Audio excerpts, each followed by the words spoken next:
Welcome, curious minds. So we've got those really fascinating papers by Tuntha Dion you shared. Yeah, they offer a pretty radical perspective. Totally. And today we're doing a deep dive into one specific artifact mentioned, the Nunok tongue from the Liangzhu civilization in ancient East Asia. It's quite enigmatic. Right. And this isn't just a history lesson. The goal here is really to see how ancient people encoded some incredibly deep knowledge. About the universe, their bodies, even language itself. Exactly. And not just in writing, but, physically, in sacred objects, in rituals. Okay, so prepare for some aha moments, maybe.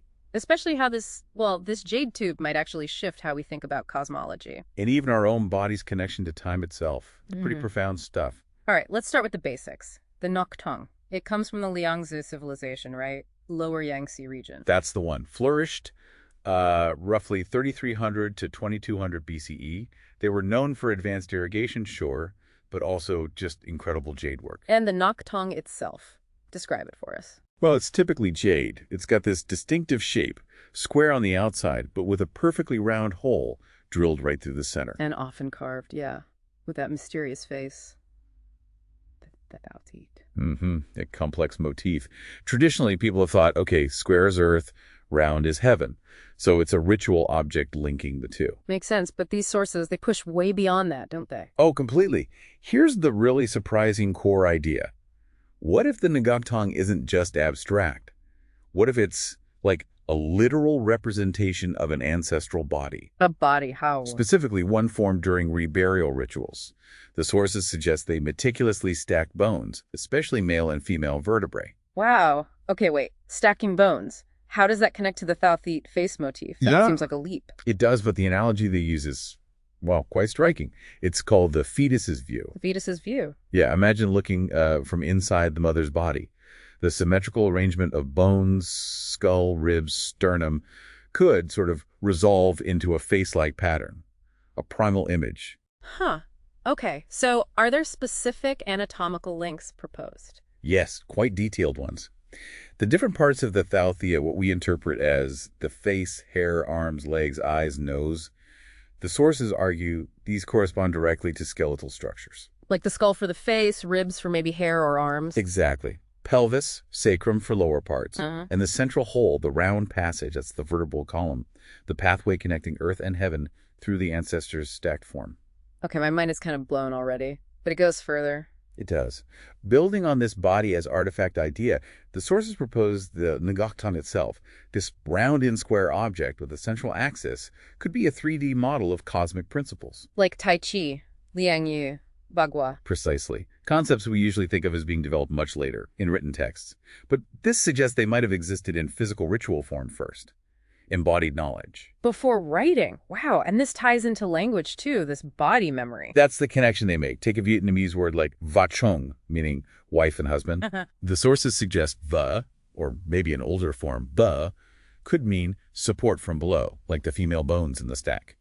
And chung could mean stack on top, like the male bones. So the words themselves might echo the ritual action. It's possible. Or think of the phrase kut gatam, engraven bone, remember in heart. Usually a metaphor, right? Yeah, meaning remember deeply. But what if it originally was literal? Yeah. Describing the practice of actually engraving marks onto ancestral bones during these rituals. That's quite a thought.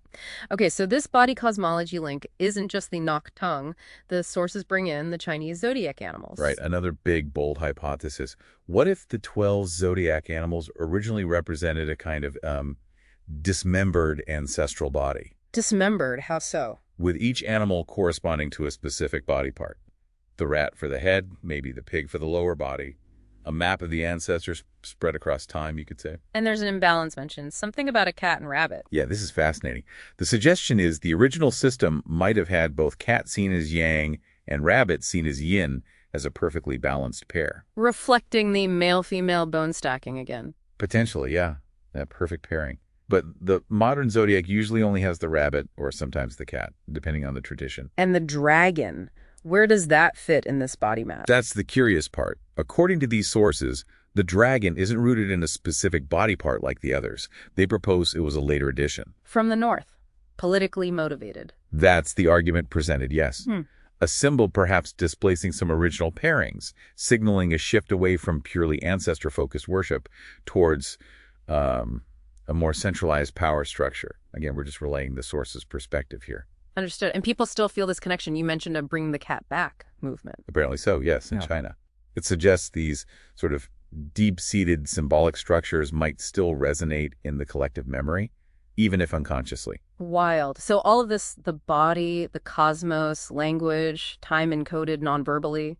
Exactly. Yeah. It leads to this idea of post-textual knowledge, wisdom stored not in books, but in shapes, in rituals, in rhythms. In our bodies, even. The Gaktung itself, with its structure, is said to embody 4 breaths. Inhale, hold, exhale, dissolve.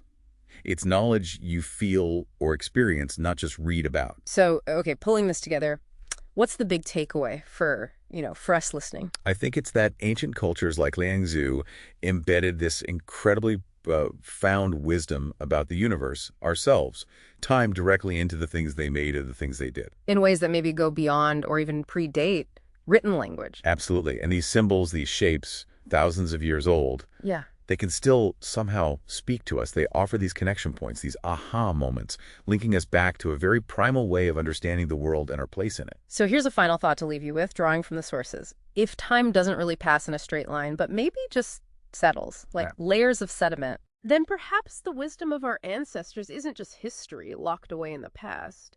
Maybe it's more like a living presence still here waiting for us to, breathe it back to life, to actually touch and feel its meaning again.